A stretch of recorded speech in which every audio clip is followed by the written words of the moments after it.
عمران خان کے سامنے وہ مشہور چل رہے ہیں, پاپولر چل رہے ہیں. پھر ایک وقت آئے گا, آپ کو یاد نہیں ہے, جو لوگ چھوٹے ہیں ان کو ہمیں یاد ہے کہ جب عمران خان نے اپنی پارٹی کا اعلان کیا تھا تو میرے والد صاحب سمیت ہم چھوٹے تھے اس وقت, تو سب ہنستے تھے, کہتے تھے اس کا کیا کام. بالکل یہی جو اقرار الحسن کو جس طرح ٹریٹ کیا جاتا ہے نا, اسی طرح ٹریٹ کیا جاتا تھا. ایون کہ 2011 سے پہلے جب سے اسٹیبلشمنٹ نے ہاتھ رکھا کندھے پہ, اس سے پہلے عمران خان کے باتوں پہ لوگ ہنستے تھے. تو میں خیر اپنے ٹاپک کی طرف آؤں کہ اگر عمران خان اور تحریک انصاف کے لیے کوئی تھریٹ نہیں ہے اقرار الحسن, جو کہ ہونا بھی نہیں چاہیے اس وقت کم از کم, تو پھر اقرار الحسن کے خلاف باقاعدہ ایک کمپین تحریک انصاف کے یوٹیوبرز مل کے ایک ہی طرح کی کیوں چلاتے ہیں؟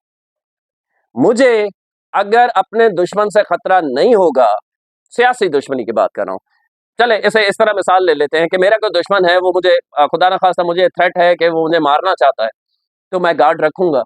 اور اگر وہ مجھے مارنا نہیں چاہتا, مجھے پتا ہے اس کی اوقات ہی نہیں ہے وہ اتنا بڑا اسٹیپ لے, تو میں گارڈ کیوں رکھوں گا؟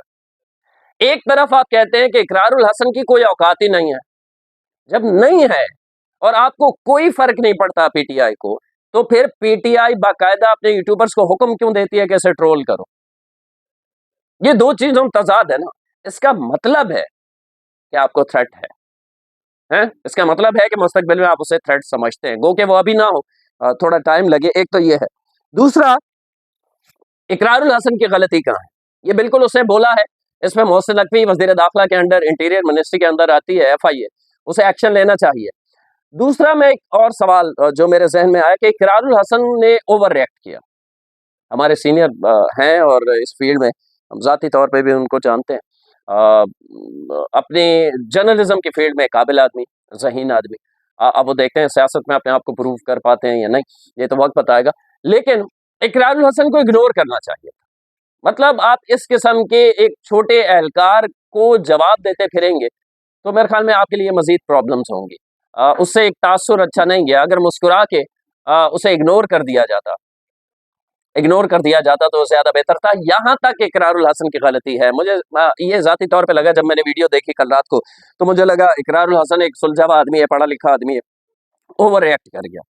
یہ اوور ریئیکشن نہیں ہونا چاہیے تھا, یہاں تک غلطی ہے. لیکن اگر وہ شخص کہے کہ میں اس طرح سیاستدانوں کو آتے جاتے ہوئے ان پہ جملے کسوں اور پھر میں FIA میں نوکری بھی کروں, سرکاری تنخواہ بھی لوں, تو میں خیال میں محسن نقوی کو اس پہ ایکشن لینا چاہیے. آ جائیں جی, اس سے پہلے کہ میں اگلے ٹاپک کی طرف بڑھوں, ایران والا عباس عراقچی. جی ہاں, عباس عراقچی والے ٹاپک کی طرف بڑھوں.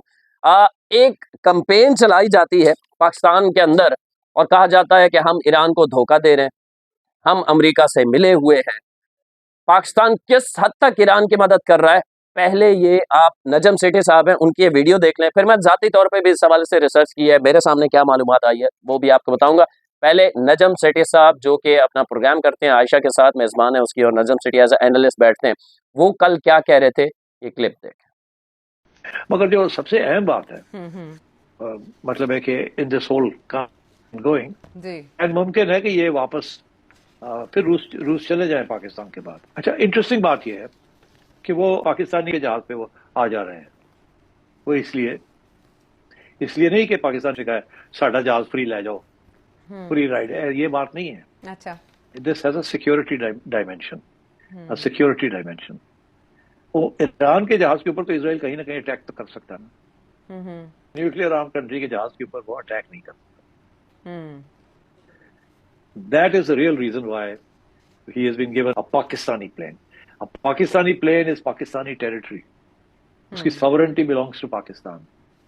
تو اگر اسرائیل نے کوشش کی تو then that is a direct attack on Pakistan. آپ میری بات سمجھ رہے ہیں؟ جی. یہ کلپ آپ نے دیکھ لیا. میں نے اس پہ ویڈیو, ظاہر ہے وہ کچھ یوٹیوب کی اسٹرائک کا معاملہ ہوتا ہے, آڈیو آپ کو سنائی ہے تھوڑا فاسٹ کر کے, لیکن ویڈیو جو ہے وہ میں نے روک دی تھی.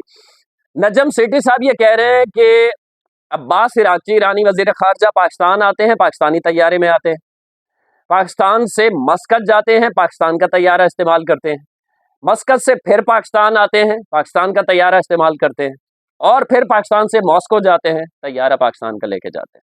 کیوں؟ یعنی اسرائیل ایران کو ہٹ کر سکتا ہے, پاکستان کے طیارے کو ہٹ نہیں کر سکتا. چاہے وہ پاکستان کے حدود سے اس وقت باہر بھی ہو. ایک نیوکلیئر اسٹیٹ کے طیارے کو اگر اسرائیل ہٹ کرتا ہے تو اس کا انجام کیا ہوگا، یہ اسرائیل کو اچھی طرح پتا ہے. یعنی کہنا میں یہ چاہ رہا ہوں کہ Pakistan out of the box جا کے میں یوں کہوں کہ اپنی اس جنگ میں برابر کی شرکت کر کے ایران کو سیف کرنے، ایرانی قیادت کو بچانے کی کوشش کر رہا ہے.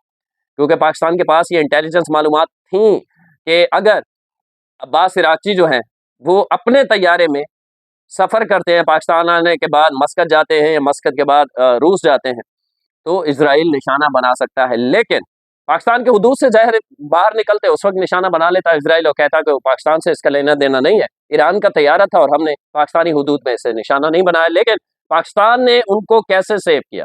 طیارہ اپنا دے دیا. کر لے اسرائیل ہوں جو کرنا ہے. ٹھیک ہے، سمجھ آ رہی ہے؟ تو اس سے زیادہ آؤٹ آف دا باکس جا کے ایران کی مدد اور کیا ہو سکتی ہے؟ یہ ایرانی بار بار شکریہ ادا کرتے ہیں پاکستان کا. وہ سڑکوں پہ نکلتے ہیں، جھنڈے اٹھاتے ہیں تو ایک ہاتھ میں ایران کا جھنڈا، دوسرے میں پاکستان کا جھنڈا ہوتا ہے.